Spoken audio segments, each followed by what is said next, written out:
188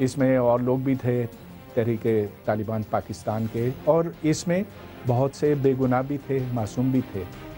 188 لوگ جو مارے گئے، یہ بہت افسوس کی بات ہے، لیکن اس کو ہمیں صحیح تناظر میں دیکھنے کی ضرورت ہے، اس لیے کہ 38 خودکش حملے ہوئے ہیں جس کے نتیجے میں کوئی 600 سے زیادہ لوگ فوت ہوئے ہیں، ہلاک ہوئے ہیں۔ اس کے علاوہ جو فرقہ وارانہ فسادات ہیں اس میں کوئی 2500 ہوئے ہیں۔ اس کے علاوہ جو فوج کشی ہوئی ہے، جو ایف سی، فوج، رینجرز، ان سب نے کارروائیاں کی ہیں، اس کے نتیجے میں کوئی 1500 سے 1800 لوگ مرے ہیں۔ اگر آپ تمام اموات کو جمع کریں تو وہ کوئی 7000 کے قریب ہے، جبکہ ڈرون حملوں میں 180 یا 188 کے قریب ہوئے ہیں۔ اب اس سے ہم یہ نتیجہ نکالتے ہیں کہ اگر ڈرون حملے ختم بھی ہو گئے تو بھی پاکستان میں امن تو قائم نہیں ہوگا۔ ہاں، پی ٹی آئی نے بہت اپنے خیال میں بہت بڑا کام کیا ہے، لیکن میرا سوال یہ ہے کہ پاکستان کے جو بڑے مسائل ہیں، اور خصوصاً جو خیبر پختونخوا کے مسائل ہیں، ان کی شدت میں کیا کوئی کمی آئے گی اس کے نتیجے میں؟ وہاں جو بڑے مسئلے ہیں، بے روزگاری کے ہیں، بجلی کے ہیں اور دہشت گردی کے ہیں، تو بے شک یہ ڈرون حملے بند ہو جائیں، ویسے ہونے والے نہیں ہیں، لیکن اگر ڈرون حملے بند بھی ہو جاتے ہیں تو ان مسائل میں رتی برابر فرق نہیں آئے گا۔ تو دلچسپ بات یہ ہے پرویز گودبوئے صاحب آپ نے کہ ڈرون حملے آپ کے خیال میں بند ہونے والے نہیں، تو پھر آگے کیا ہوگا؟ کیونکہ امریکہ تو یہ کہہ رہا ہے، انہیں امید ہے کہ وفاقی حکومت یہ راستہ کھول لے گی۔ آپ کو لگتا ہے، کیونکہ عمران خان تو کہہ رہے ہیں وہ چمن کا بارڈر جو ہے وہ بھی کلوز کر دیں گے نیٹو کے لیے؟ یہ تو وقت ہی بتائے گا کہ پی ٹی آئی چمن کا بارڈر بند کروا سکتی ہے کہ نہیں، لیکن اگر وہ کروا بھی دے تو بھی امریکہ کا کوئی ایسا بڑا نقصان نہیں ہوگا، کیونکہ متبادل رستے تو موجود ہیں، اور اگرچہ یہ تھوڑے سے زیادہ مہنگے ہیں، لیکن پھر بھی امریکہ ایک بہت بڑی طاقت ہے، اور گو کہ زوال پذیر ہے، اور ایک عرصے سے زوال پذیر ہے، لیکن وہ اپنا نقصان پورا کر لے گا۔ کیا پاکستان اپنا نقصان پورا کر سکے گا کہ نہیں، یہ ایک علیحدہ بات ہے، اس لیے کہ ہماری معیشت جو ہے وہ روز بروز کمزور ہوتی چلی جا رہی ہے، ملک کے مسائل بڑھتے چلے جا رہے ہیں، اور ہمیں اس بات سے ضرور خوش ہونا چاہیے کہ امریکہ اس خطے سے جا رہا ہے۔ میں تو ذاتی طور پر خوش ہوں کہ امریکہ افغانستان سے نکل رہا ہے، اور 2014 میں وہ مکمل طور پر وہاں سے نکل جائے گا۔ مکمل طور سے مطلب یہ کہ اگر چند ہزار ان کے فوجی رہ بھی گئے تو بھی میں سمجھتا ہوں کہ یہ ایک اچھی بات ہے، لیکن اس کے بعد کیا ہوگا افغانستان کا اور پاکستان کا، میں اس بات سے پریشان ہوں، کیونکہ ہم نے یہ دیکھا تھا آج سے 15 سال پہلے جب طالبان کی حکومت تھی افغانستان میں، تو افغانستان کا کیا انجام ہوا تھا، وہاں کس طرح کی خون ریزیاں ہوئی تھیں، اور اس کا اثر پھر پاکستان کے اوپر کیا ہوا۔ وہاں سے بے شمار افغان پاکستان آ گئے، اور اگر دوبارہ وہاں پر ان کی حکومت ہوتی ہے تو اسی کا اندیشہ پھر سے پیدا ہو۔ پرویز صاحب، امریکہ کو نقصان تو ہوگا، $7 ارب اگر وہ پاکستان سے یہ چیزیں نکالتا ہے، 24,000 اس کی گاڑیاں جانی ہیں، 20,000 کنٹینر، تو $7 ارب لاگت آئے گی، دوسرے راستوں سے جائے گا تو زیادہ اس کو پیسے خرچ کرنے پڑیں گے۔ تو آپ کو نہیں لگتا کہ وہ اس نقصان سے بچنے کے لیے ڈرون حملے روک ہی دے شاید؟ نہیں، ڈرون حملے اس لیے نہیں کیے جا رہے ہیں نیٹو کے سپلائز بحال کرنے کے لیے، ڈرون حملے تو ہوتے رہیں گے چاہے نیٹو سپلائی لائن کھلے یا بند رہے۔ اب ڈرون حملے امریکہ کیوں کر رہا ہے؟ القاعدہ کو مارنے کے لیے، اور القاعدہ کے جو حامی ہیں یعنی کہ افغان طالبان اور پاکستانی طالبان، تو یہ تو امریکہ کا مقصد ہے، اور اس پہ وہ قائم رہے گا چاہے اس کے ٹرک یہاں سے گزرتے ہیں یا نہیں گزرتے ہیں۔ $7 ارب تو ہمارے لیے بہت بڑی رقم ہے، امریکہ کے لیے تو ایک معمولی سی بات ہے۔ عراق کے اوپر، افغانستان کے اوپر امریکہ نے جتنی رقم خرچ کی ہے، یہ 7 ارب تو کچھ بھی نہیں اس کے مقابلے میں۔ ہمارا کیا نقصان ہو سکتا ہے پاکستان کا؟ معیشت کے علاوہ نیٹو سپلائی سے کچھ پیسے، کچھ ڈالرز تو ملتے ہیں، اس کے علاوہ بھی نقصان ہو سکتا ہے، کیونکہ 50 ممالک ISF میں شامل ہیں، نیٹو میں شامل ہیں۔ دیکھیں، مجھے تو اس سے کوئی دکھ نہیں ہے کہ امریکہ کو نقصان ہو رہا ہے،